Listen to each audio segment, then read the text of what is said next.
विश्वकर्मा पूजा की कथा।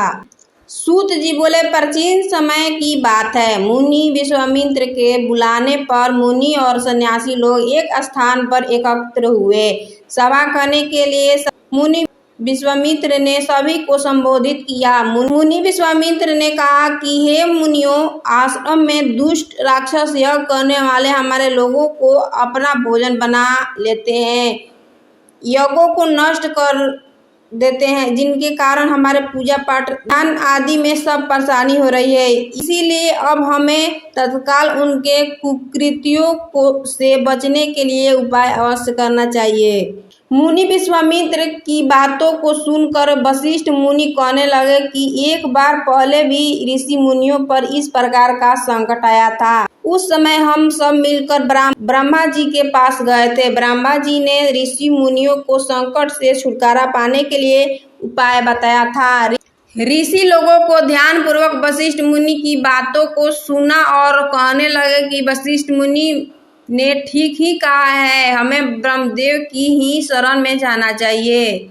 ऐसा सुनकर सब ऋषि मुनियों ने स्वर्ग को प्रस्थान किया। मुनियों के इस कष्ट को सुनकर ब्रह्मा जी को बड़ा आश्चर्य हुआ।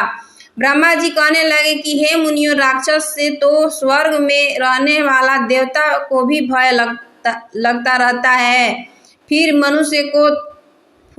मनुष्य का तो कहना ही क्या है, जो बुढ़ापे और मृत्यु के दुखों में लिप्त रहते हैं। उन राक्षसों को नष्ट करने में श्री विश्वकर्मा समर्थन है।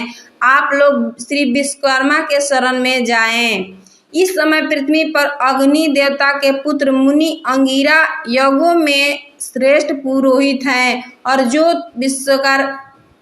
और जो श्री विश्वकर्मा के भक्त है वही आपके दुखों को दूर कर सकते हैं। इसीलिए हे मुनियों, आप उन्हीं के पास जाएं। सूत जी बोले, ब्रह्मा जी के कथन के अनुसार मुनि लोग अंगिरा ऋषि के पास गए। मुनियों की बातों को सुनकर अंगिरा ऋषि ने कहा, हे मुनियों, आप लोग क्यों व्यर्थ में इधर उधर मारे फिर रहे हो?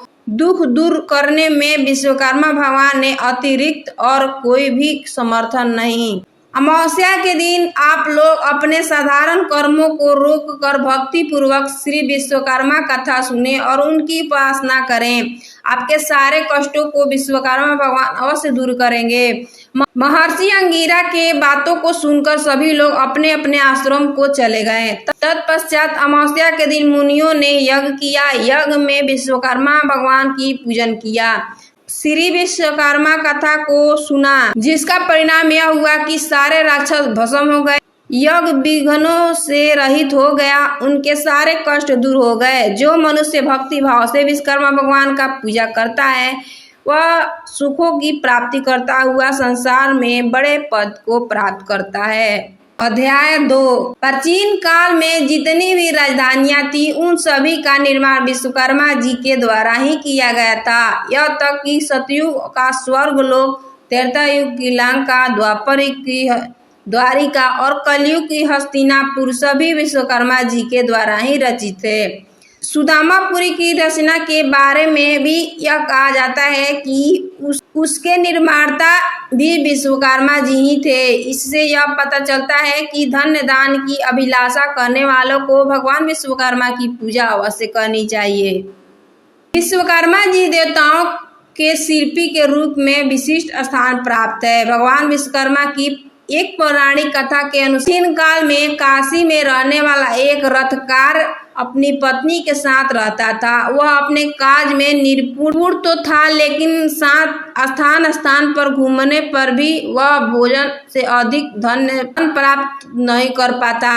उसके जीविका पर्जन का साधन निश्चित नहीं था। इतना ही नहीं, उस रथकार की पत्नी भी पुत्र न होने के कारण चिंतित रहा करती थी। पुत्र प्राप्ति के लिए दोनों साधु संतों के पास जाते थे, लेकिन उनकी यह इच्छा पूरी न हो सकी। तब एक पड़ोसी ब्राह्मण ने रथकार से कहा कि तुम दोनों भगवान विश्वकर्मा की शरण में जाओ, तुम्हारी सभी इच्छाएं अवश्य ही पूरी होगी। और अमावस्या तिथि को व्रत कर भगवान विश्वकर्मा का महत्व सुनो।